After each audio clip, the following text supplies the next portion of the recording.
बार एक गांव में सफेद साड़ी वाली चुड़ैल का साया था।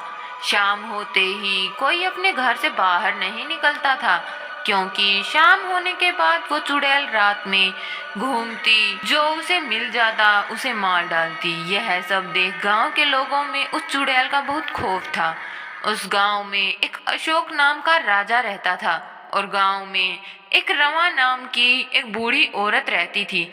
वह हनुमान भगवान की बहुत बड़ी भक्त थी। हे भगवान, इस चुड़ैल ने तो बहुत परेशान करके रखा है। शाम के समय घर से बाहर भी नहीं निकल सकती। ऐसा कब तक चलेगा? क्या बताएं भाई, राजा भी कुछ समाधान नहीं निकाल पा रहे। जैसे गांव के लोग परेशान थे, वैसे ही राजा भी बहुत परेशान थे, क्योंकि चुड़ैल को गांव में से भगाने का कोई उपाय नहीं मिल रहा था।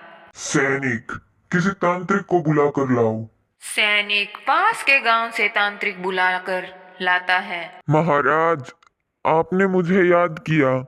हाँ लखन, गांव में एक चुड़ैल का साया है। शाम होने के बाद जो भी घर से बाहर निकले, चुड़ैल उसे मार डालती है। चुड़ैल का पूरे गांव में बहुत खौफ फैला हुआ है। महाराज, मैं एक बार गांव के लोगों से मिलना चाहता हूँ, फिर उसके बाद कोई उपाय सोचूंगा। तांत्रिक गांव में जाता है और गांव के लोगों से पूछता है कि यह चुड़ैल का साया गांव में कब से है। गांव के लोग तांत्रिक को बताते हैं कि कुछ साल पहले गांव में एक मीना नाम की औरत रहती थी, जो कि अपने 4 साल के बेटे के साथ यहाँ पर रहती थी। कुछ डाकुओं ने उसे और उसके बेटे को मार दिया था। उसके बाद उसकी आत्मा चुड़ैल बनकर इस गांव में भटकती रहती है।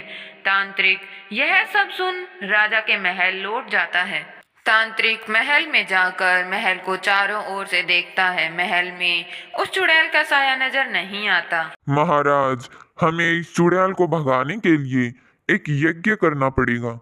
तांत्रिक, तुम्हें जो करना है वो करो, परंतु इस चुड़ैल के साए को गांव से भगाओ। जी महाराज। तांत्रिक इस चुड़ैल को भगाने के लिए यज्ञ करने लगता है और चुड़ैल वहां आ जाती है। और चुड़ैल को देख तांत्रिक को भी डर लगता है, परंतु वह चुड़ैल से पूछता है कि तुम क्यों लोगों को परेशान कर रही हो? क्या बिगाड़ा है इन लोगों ने तेरा? तांत्रिक, तू पूछता है क्या बिगाड़ा है इन लोगों ने मेरा? इन लोगों ने मेरा हंसता खेलता परिवार तबाह कर दिया। उसमें इनकी क्या गलती थी? गांव वालों ने तो कुछ नहीं किया था। इनकी गलती थी, मेरा 4 साल का बेटा मरा इनकी वजह से। इनका क्या दोष था? वो तो डाकुओं ने मारा था। हाँ, डाकुओं ने मारा था, परंतु मैं बहुत चिल्लाई थी, मैंने बहुत मदद मांगी थी गांव वालों से, पर गांव के किसी भी व्यक्ति ने मेरी मदद नहीं की। अगर कोई मदद करता तो डाकू मेरे बेटे को नहीं मार पाते। देख, अगर ऐसा था तो गांव वालों की गलती है, परंतु तू ऐसे कब तक गांव में भटकती रहेगी? जो हो गया वह तो कोई लौटा नहीं सकता। मैं तब तक इस गांव में भटकती रहूंगी जब तक इस गांव के हर व्यक्ति को मैं मार ना दूं। इस गांव के किसी भी इंसान को मैं जिंदा नहीं छोड़ूंगी।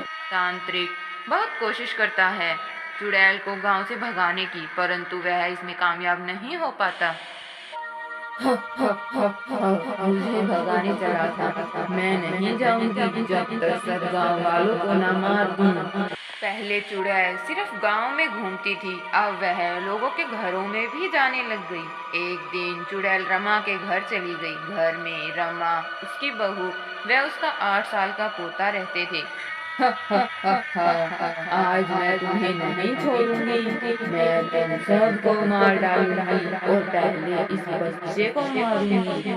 नहीं नहीं, हमने तुम्हारा क्या बिगाड़ा है? और इस बच्चे ने भी, यह तो बहुत छोटा है।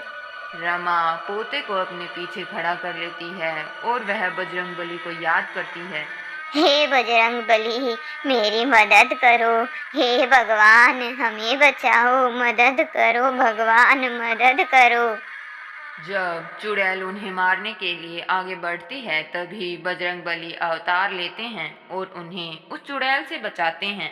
हे बजरंग बली, आपका कोटि कोटि धन्यवाद। आपका कोटि कोटि धन्यवाद, आपने हमें बचा लिया। हाँ रमा, मैं तुम्हें बचाने ही आया हूँ। तुम मेरी भक्त हो, तो मुझे तो तुम्हें बचाने आना ही था। बजरंगबली ने रमा व उसके परिवार को उस चुड़ैल से बचा लिया और अपनी शक्ति से उस चुड़ैल की आत्मा को शांति प्रदान की। उसके बाद पूरा गांव खुशी से रहने लगा और गांव में चुड़ैल, मीना व उसके बेटे के लिए शांति पाठ कराया गया।